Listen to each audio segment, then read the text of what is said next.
इधर POCSO act के आरोपों से बरी होने के बाद भारतीय कुश्ती संघ के पूर्व अध्यक्ष बृजभूषण शरण सिंह अयोध्या पहुंचे तो समर्थकों ने उनका जोरदार स्वागत किया। उनके स्वागत के लिए अयोध्या एयरपोर्ट पर 100 से ज्यादा एसयूवी का काफिला और 10,000 से ज्यादा समर्थक पहुंचे। इन तस्वीरों में भी आप देख रहे हैं एयरपोर्ट से हनुमानगढ़ी और हनुमानगढ़ी से नंदनी नगर तक पूर्व सांसद बृजभूषण शरण सिंह का भव्य स्वागत किया गया।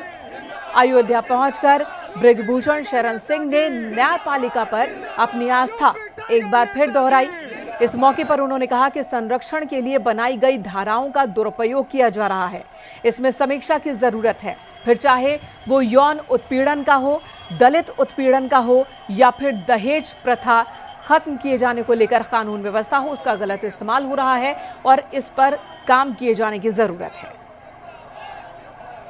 निमेश गोस्वामी मेरे सहयोगी इस वक्त फोनलाइन पर मौजूद हैं अयोध्या से।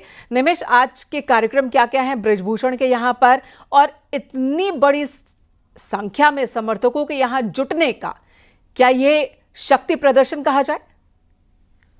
देखिए, बिल्कुल, चूंकि जिस तरीके से इनके ऊपर आरोप लगा था कुश्ती संघ के अध्यक्ष रहते हुए, उसके बाद इनकी कुश्ती संघ के अध्यक्ष से वो हटाए गए, फिर उनके सांसदीय का टिकट भी कटा, जिसको लेकर के उनके समर्थकों में एक मलाल था। और जब आज वो दोष मुक्त किए गए इतनी बड़ी धाराओं में, चूंकि पॉक्सो एक्ट एक बड़ी धारा थी जिसकी वजह से उनका जीवन प्रभावित था, उनके ऊपर एक बड़ा आरोप लगा था और उस पर जब उनको दोष मुक्त किया गया तो जो उनके समर्थक हैं उनमें जो उत्साह है वो देखने को मिल रहा है। लगातार बृजभूषण शरण सिंह अपने समर्थकों से कह रहे हैं कि खुशी मनाने का समय नहीं है, बिल्कुल ये न्याय मिला है, ठीक है, लेकिन अब इसके आगे बढ़ने की आवश्यकता है। लेकिन बावजूद इसके उनके घर पर बात की जाए या उनके नंदनी नगर आवास पर बात की जाए, लगातार जो उनके समर्थक हैं वो पहुंच रहे हैं, उनको बधाई दे रहे हैं, लोग उत्साह बना रहे हैं।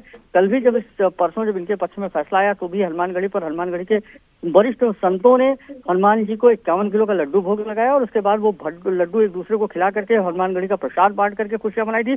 तब बृजभूषण शरण सिंह अयोध्या पहुंचे भी नहीं थे और जब एक बार अयोध्या बृजभूषण सिंह पहुंच गए तो ऐसे में लाजमी बात है कि इतने बड़े स्तर का उनका राजनीतिक करियर रहा है, उनके समर्थक यहाँ पर ज्यादा हैं और इन समर्थकों में वो उत्साह होना भी जरूरी है, क्योंकि जिस तरीके का आरोप लगा था पूरा राजनीतिक करियर बृजभूषण शरण सिंह का दांव पर था। और उसके साथ ही धीरे धीरे वो अपनी जिन बातों पर उन्होंने कहा था, उन्होंने पहले भी कहा था कि ये आरोप अगर मेरा सिद्ध हुआ तो मैं खुद स्वतः फांसी पर लटूंगा, आत्महत्या कर लूंगा। इस बात को लेकर के भी बहुत मलालित थे, उनका बीच में उनका दर्द भी छलका था। और जब आज दोष मुक्त हुए तो जाहिर सी बात है कि अयोध्या में जो उनके समर्थक उनमें उत्साह है और उत्साहित समर्थक लगातार उनसे मिलना चाह रहे हैं, लगातार उनको बधाइयां दे रहे हैं, वो स्वीकार भी कर रहे हैं। बिल्कुल, और विशाल काय माला भी तस्वीरों में दिख रही है जो समर्थक लेकर आए थे बृजभूषण शरण सिंह के लिए उनकी गाड़ी के ऊपर। तो इस तरह से जश्न और शक्ति प्रदर्शन देखने को मिल रहा है। धन्यवाद आपका निमेश इस वक्त पूरी जानकारी देने के लिए। पॉक्सो एक्ट से बरी हुए जिसके बाद लगातार बृजभूषण शरण सिंह के समर्थक जश्न मना रहे हैं, मिठाई बांट रहे हैं।